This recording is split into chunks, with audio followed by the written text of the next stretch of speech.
Belanda sesungguhnya telah menyusup ke Sumatera Timur beberapa bulan sebelum menyerahnya Jepang.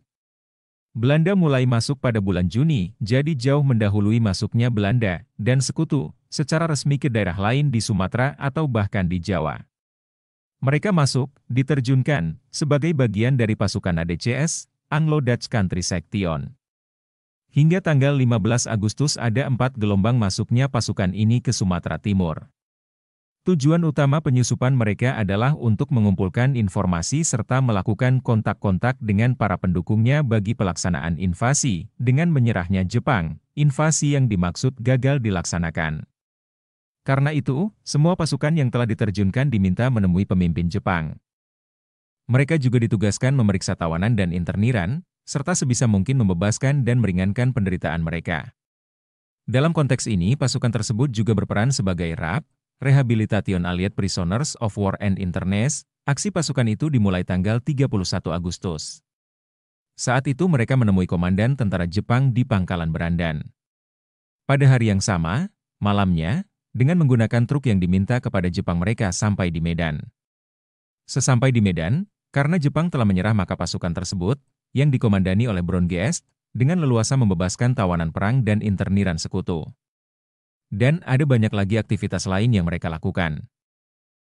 Jumlah tentara Belanda semakin banyak di Medan khususnya dan Sumatera Timur pada umumnya setelah pasukan sekutu masuk. Dengan berbagai kemudahan dan keleluasaan yang mereka miliki, pasukan Belanda, dan juga Nica, di samping melakukan berbagai provokasi, juga menjalin hubungan dan kerjasama dengan kelompok-kelompok masyarakat yang menginginkan kedatangan mereka. Aksi dan provokasi mereka ini kemudian juga diikuti oleh aksi dan provokasi sekutu. Dari aksi dan provokasi tersebut jelas terlihat bahwa Belanda, Nica, dan sekutu memang ingin kembali berkuasa. Mereka betul-betul ingin menghabisi negara proklamasi. Berbeda dengan Sumatera Timur, pada awalnya kedatangan sekutu di beberapa daerah lain di Sumatera disambut dengan baik oleh para pemimpin daerah dan tokoh masyarakat setempat. Sambutan yang baik itu, terutama sekali didasarkan oleh adanya telegram Adinegoro dari KNI yang berisikan permintaan untuk menerima kedatangan sekutu dengan baik. Dalam telegram tersebut, Adinegoro, antara lain mengatakan bahwa sekutu mengakui Republik Indonesia secara de facto, segala jabatan di Jawa ada dalam tangan bangsa Indonesia, dan sekutu berjanji tidak akan memberi kesempatan kepada pihak Belanda untuk mendatangkan tentaranya ke Indonesia. Sebab jika itu terjadi dapat menyebabkan peperangan antara Indonesia dengan Belanda.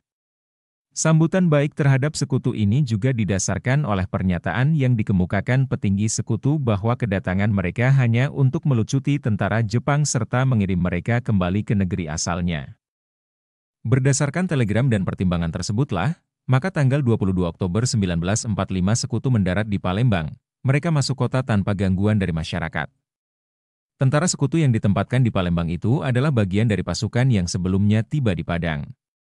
Dibutuhkan waktu sekitar 1 bulan untuk tuntas menempatkan semua serdadu sekutu di Keresidenan Palembang. Tentara sekutu juga dikirim ke daerah pedalaman, bahkan sampai ke Lahat. Sebelumnya, tanggal 10 Oktober tentara sekutu masuk kota Padang, melalui pelabuhan Emahaven atau Teluk Bayur. Mereka datang dengan 12 buah kapal dan terdiri dari pasukan Inggris dan Gurkha. Pada waktu awal kedatangan, mereka disambut baik oleh para petinggi daerah.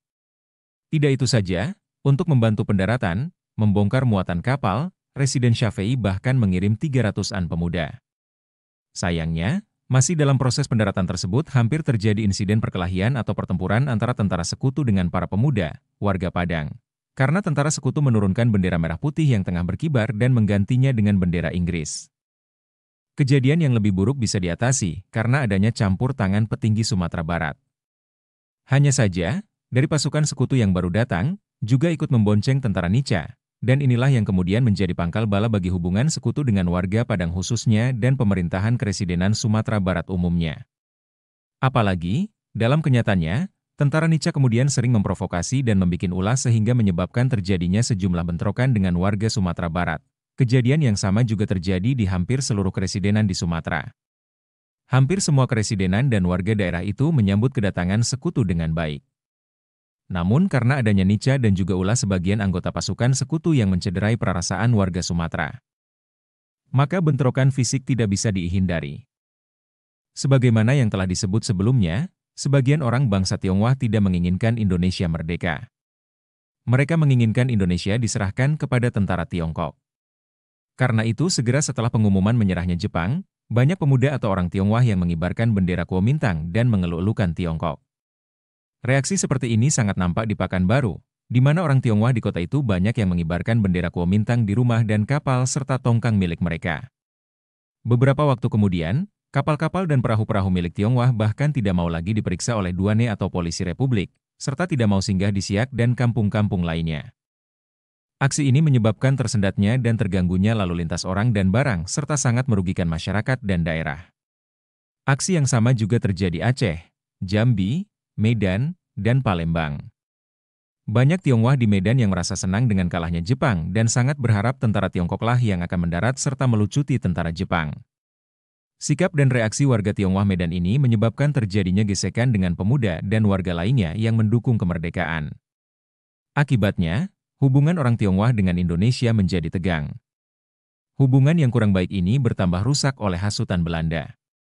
Hubungan yang buruk dan rusak ini semakin runcing setelah Sekutu menyerahkan penguasaan wilayah di luar kota Medan kepada Jepang. Dalam situasi yang bertambah genting ini, Belanda dan Sekutu yang nyata-nyata berpihak kepada orang Tionghoa memaklumkan, untuk mengatasi hal-hal yang tidak diinginkan maka orang Tionghoa dipersenjatai. Belanda dan Sekutu kemudian melengkapi orang Tionghoa dengan persenjataan yang lebih banyak, bahkan disertai dengan peralatan berat.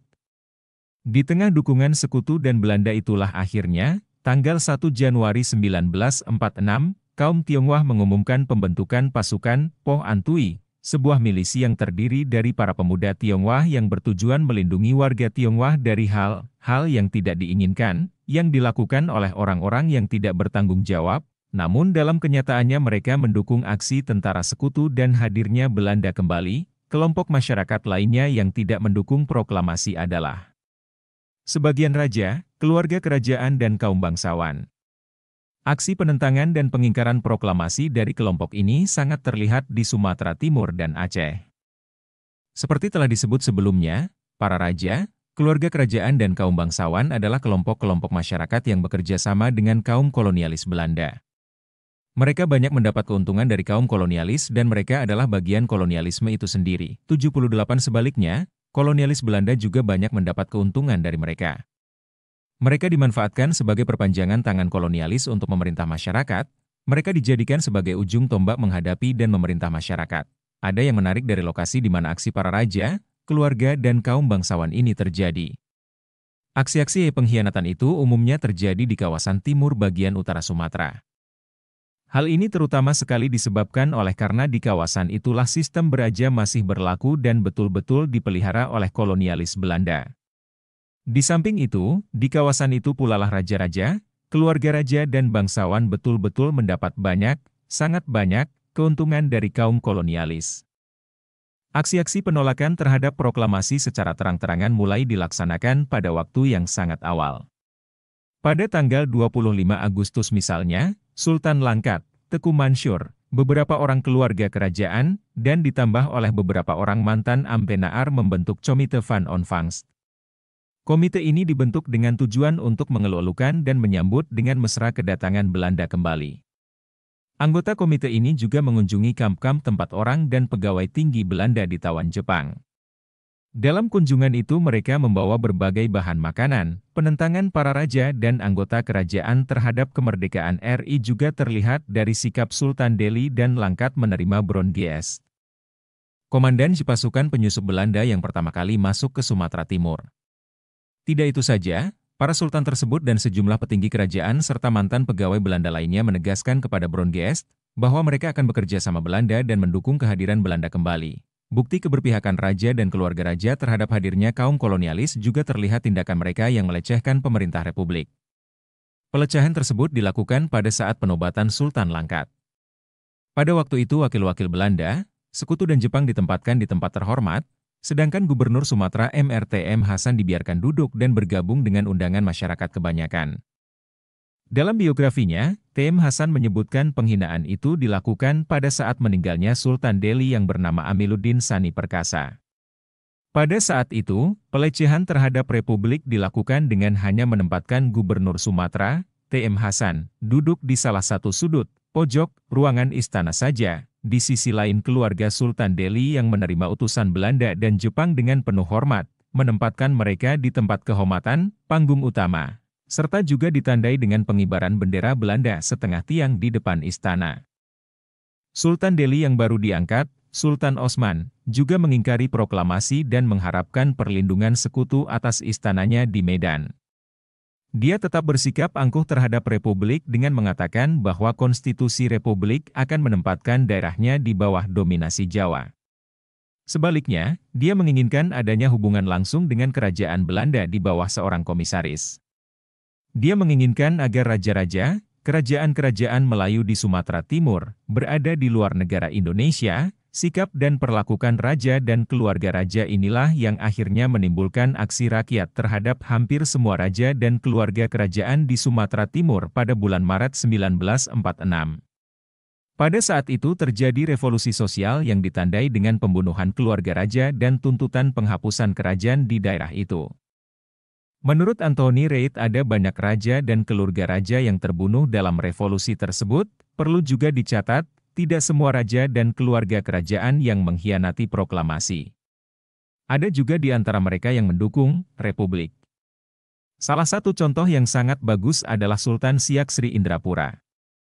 Raja yang bernama Syarif Qasim bin Hasim Abdul Jalil Syaifuddin itu menaikkan bendera merah putih di depan istananya segera setelah dia mendapat kepastian tentang proklamasi kemerdekaan RI.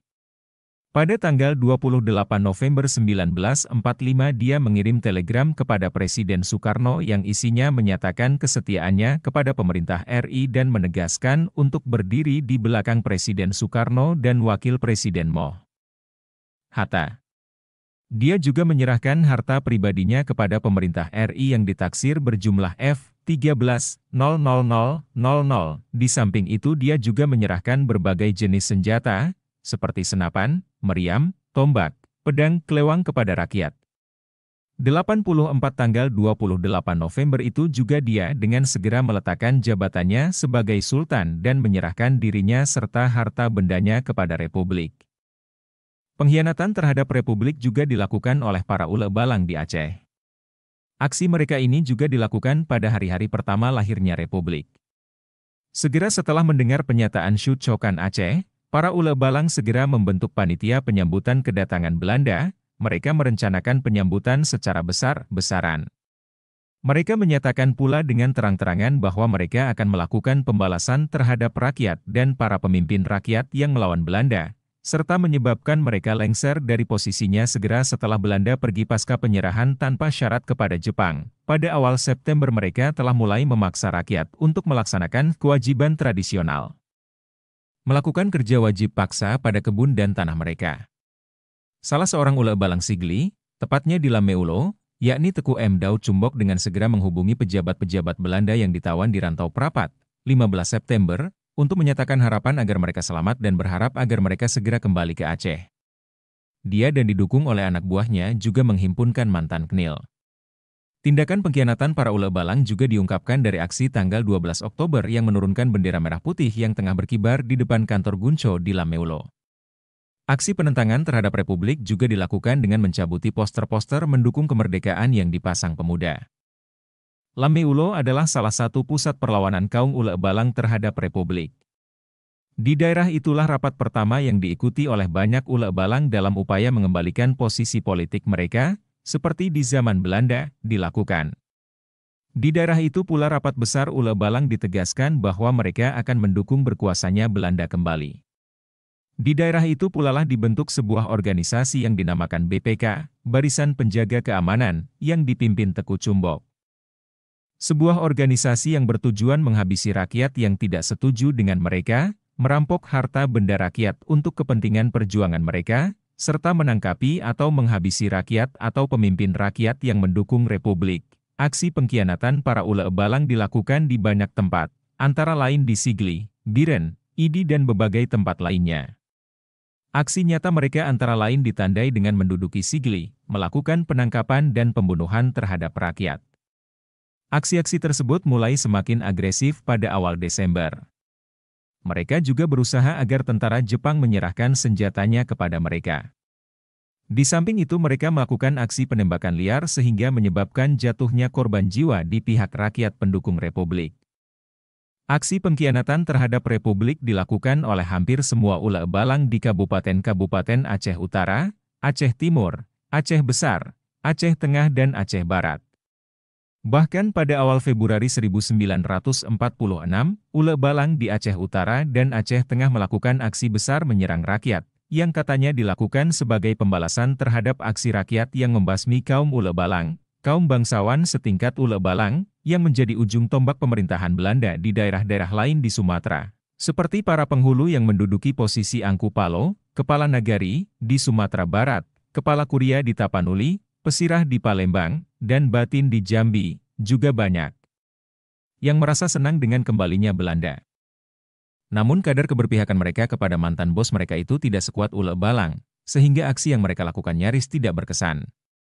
Bahkan di Tapanuli, para raja dan kepala kuria mundur dengan segera dan menyatakan menjadi rakyat pada awal 1946. Sebuah organisasi yang bertujuan menghabisi rakyat yang tidak setuju dengan mereka, merampok harta benda rakyat untuk kepentingan perjuangan mereka, serta menangkapi atau menghabisi rakyat atau pemimpin rakyat yang mendukung Republik. Aksi pengkhianatan para ulama balang dilakukan di banyak tempat, antara lain di Sigli, Biren, Idi dan berbagai tempat lainnya. Aksi nyata mereka antara lain ditandai dengan menduduki Sigli, melakukan penangkapan dan pembunuhan terhadap rakyat. Aksi-aksi tersebut mulai semakin agresif pada awal Desember. Mereka juga berusaha agar tentara Jepang menyerahkan senjatanya kepada mereka. Di samping itu mereka melakukan aksi penembakan liar sehingga menyebabkan jatuhnya korban jiwa di pihak rakyat pendukung Republik. Aksi pengkhianatan terhadap Republik dilakukan oleh hampir semua ulama balang di kabupaten-kabupaten Aceh Utara, Aceh Timur, Aceh Besar, Aceh Tengah dan Aceh Barat. Bahkan pada awal Februari 1946, ulama balang di Aceh Utara dan Aceh Tengah melakukan aksi besar menyerang rakyat, yang katanya dilakukan sebagai pembalasan terhadap aksi rakyat yang membasmi kaum ulama balang, kaum bangsawan setingkat ulama balang, yang menjadi ujung tombak pemerintahan Belanda di daerah-daerah lain di Sumatera, seperti para penghulu yang menduduki posisi Angku Palo, Kepala Nagari, di Sumatera Barat, Kepala Kuria di Tapanuli, Pesirah di Palembang, dan Batin di Jambi, juga banyak yang merasa senang dengan kembalinya Belanda. Namun kadar keberpihakan mereka kepada mantan bos mereka itu tidak sekuat ulama balang, sehingga aksi yang mereka lakukan nyaris tidak berkesan. Bahkan di Tapanuli, para raja dan kepala kuria mundur dengan segera dan menyatakan menjadi rakyat pada awal 1946. Di samping menghadapi kaum bangsawan dengan senjata, serta melakukan revolusi sosial yang mengakibatkan jatuhnya korban jiwa, harta dan benda, aksi rakyat dan pemerintah untuk menghabisi kekuasaan dan dominasi sosial politik para raja, keluarga raja, serta kaum bangsawan adalah dengan melakukan demokratisasi pemerintahan. Pemerintahan kerajaan ditiadakan, dihapuskan, dan jabatan-jabatan kepala pemerintahan terendah, seperti kepala nagari, kepala kuria, pesirah dan batin, yang selama ini nyaris identik sebagai posisi tradisional yang diduduki kaum bangsawan diserahkan kepada siapapun yang mampu menduduki jabatan tersebut. Untuk itu diadakanlah pemilihan Angku Palo, kepala nagari, kuria, pesirah, batin secara langsung yang demokratis. Pelaksanaan pemilihan ini diatur dengan maklumat yang umumnya dikeluarkan oleh masing-masing keresidenan. Dengan demikian berakhirlah keberadaan kelompok yang mengingkari atau mengkhianati proklamasi yang terdiri dari orang Indonesia sendiri. Upaya-upaya untuk mengagalkan tegaknya Republik, terutama oleh Belanda tetap berlanjut hingga tahun 1949. Di samping itu, beberapa upaya serupa yang dilakukan oleh orang Indonesia yang bekerja sama dengan pemerintah kolonial Belanda melalui pembentukan negara-negara boneka, seperti NST, Negara Sumatera Timur, Disba, Daerah Istimewa Sumatera Barat, atau pengkhianatan PKI tetap berlanjut. Namun, perlawanan yang sungguh-sungguh yang diberikan oleh para pendukung Republik menyebabkan berbagai upaya tersebut gagal mencapai tujuannya, sehingga akhir tahun 1949, bersama-sama dengan daerah lain di Indonesia, kedaulatan rakyat Sumatera sebagai bagian dari RI diakui Belanda dan dunia internasional. Dan Sumatera menjadi bagian yang tidak terpisahkan dari Republik Indonesia. Buku Sejarah Berita Proklamasi Kemerdekaan Indonesia, Penerbit Direktorat Sejarah dan Nilai Budaya Direktorat Jenderal Kebudayaan, Kementerian Pendidikan dan Kebudayaan, 2015.